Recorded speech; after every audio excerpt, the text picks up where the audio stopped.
Tunjangan hari raya bagi PNS tahun 2021 diberikan namun tidak full atau penuh. THR bagi PNS hanya gaji pokok dan tunjangan melekat. Menanggapi hal itu, anggota Komisi 11 DPR RI Anies Biarwati menuturkan kondisi itu cukup mengkhawatirkan karena akan memengaruhi daya beli PNS. Hal tersebut disebabkan tunjangan kinerja sangat besar peranannya dalam komponen take home pay PNS. Tunjangan kinerja yang diakumulasi dengan THR, idealnya berdampak pada lonjakan konsumsi rumah tangga, kata politikus Partai Keadilan Sejahtera ini, Senin, tanggal 3 Mei tahun 2021. Diketahui, total PNS di Indonesia sekitar 4 juta orang. Jumlah itu dinilai sangat besar dampaknya terhadap kekuatan konsumsi sebagai penopang pertumbuhan ekonomi nasional. Dia berharap, ekonomi bisa tumbuh positif pada triwulan 2 tahun 2021 karena masyarakat sudah terlalu lama terjebak dalam krisis pandemi COVID-19. Salah satu sumber pertumbuhan ekonomi adalah konsumsi rumah tangga. Dan konsumsi rumah tangga ditentukan oleh pendapatan, ujar Ketua DPP PKS Bidang Ekonomi dan Keuangan ini. Dia mengatakan, pada dasarnya pendapatan terdiri dari dua yaitu pendapatan tetap, gaji pokok, dan pendapatan variabel, THR, tunjangan lainnya.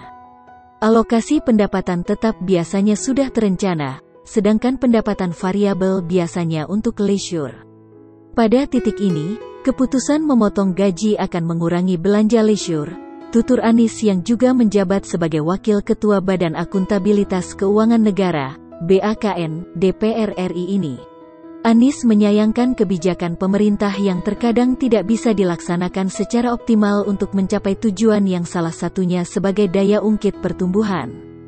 Terkadang satu kebijakan men-trade-off kebijakan lain, ungkapnya. Dia memberikan contoh, pemerintah sedang memberikan stimulus pada sektor industri properti dan kendaraan bermotor melalui insentif pajak, PPN dan PPNBM. Di waktu yang bersamaan melakukan penghematan pengeluaran APBN dengan pemberian THR secara tidak full kepada PNS. Satu sisi berdampak pada peningkatan daya beli masyarakat, namun sisi lain memberikan efek penurunan tingkat konsumsi karena pengurangan pendapatan. Terkadang, banyak hal yang tidak sesuai antara instruksi dengan kondisi di lapangan.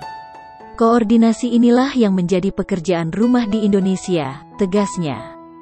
Pada kasus THR ini, dia menilai perlu koordinasi agar momentum pertumbuhan ekonomi saat konsumsi tinggi dapat dimaksimalkan. Kata Anies, seharusnya pemerintah dapat mengambil langkah konkret untuk menggenjot pendapatan negara. Semua amunisi ada di tangan pemerintah baik sebelum atau selama pandemi COVID-19, imbuhnya. Dulu taks amnesti juga digadang-gadang akan mampu menggenjot pendapatan negara.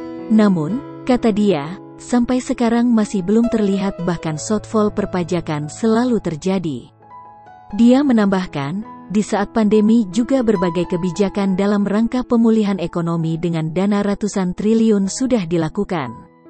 Bahkan, berbagai kemudahan investasi dan fasilitas-fasilitas fantastis juga dikebut dengan UU Cipta Kerja.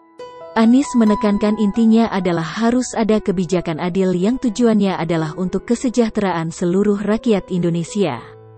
Kita cukup melihat di depan mata bagaimana kasus Jiwasraya, Asabri, bahkan kasus korupsi dana bansos saat semua rakyat sedang susah, semuanya terjadi dalam ranah pelat merah yang seharusnya menjadi panutan dan tumpuan rakyat, pungkasnya.